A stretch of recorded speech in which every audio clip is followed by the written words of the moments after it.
this time. I know I've used a lot of plains, so let's make a watchtower on a desert. And then that way we're not just using the same grass plains. I don't want to bore people with the same biome the entire time. So we'll do something a little bit different. So I'll use the desert biome here.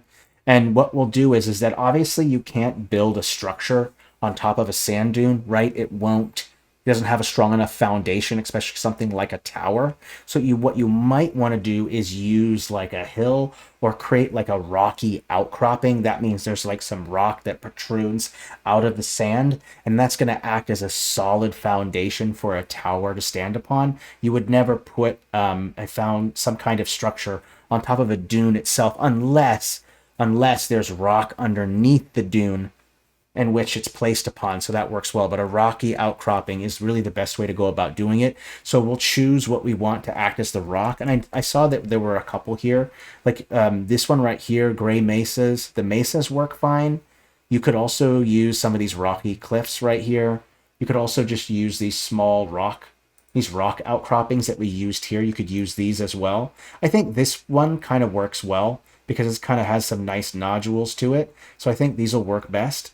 So I'll go ahead and put the tower on. Now the tower does not have to be perfectly centered. So far we've done a lot of perfectly centered stuff. You don't always have to do that. You can offset it a little bit. There's this rule in art called like thirds where you can put it into 1/3 each. So you could have it be right here, one right here, or one right here. It doesn't have to be perfectly centered. So I can kind of offset it just a little bit like that. So I have a little offset, and then I can choose a tower. And when you decide the tower, pick one that suits well to the biome, right? So I'm going to look at my towers and decide which one of these works well to a desert.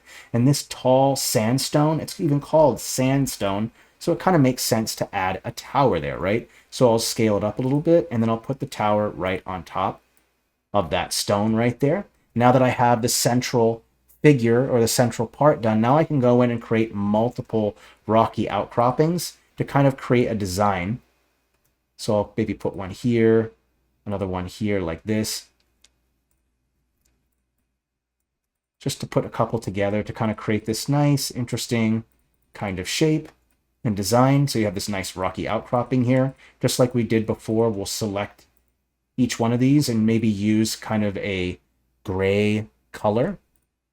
So we'll go with object shadow. We'll go with that gray color we were using before. Bring the blur down, bring this down a little bit, and then bring the intensity down.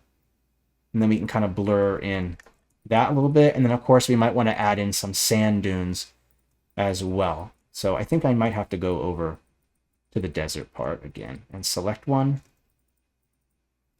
I might have to change the blend mode again. It looks like I do. So back to luminosity.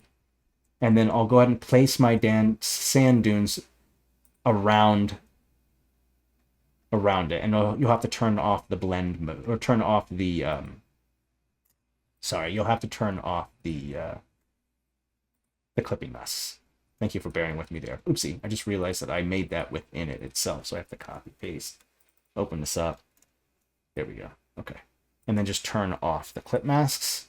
There we go. Make sure that there's some behind the tower as well to create the sense of depth. See the difference when I don't have a dune behind it, and then I put one behind it? It creates this sense of depth, right? We have a dune behind the tower, we have some rocks right in the front of the tower, and then some dunes further off in the distance in front of the tower. So you always want to think about depth when you're putting it together. So now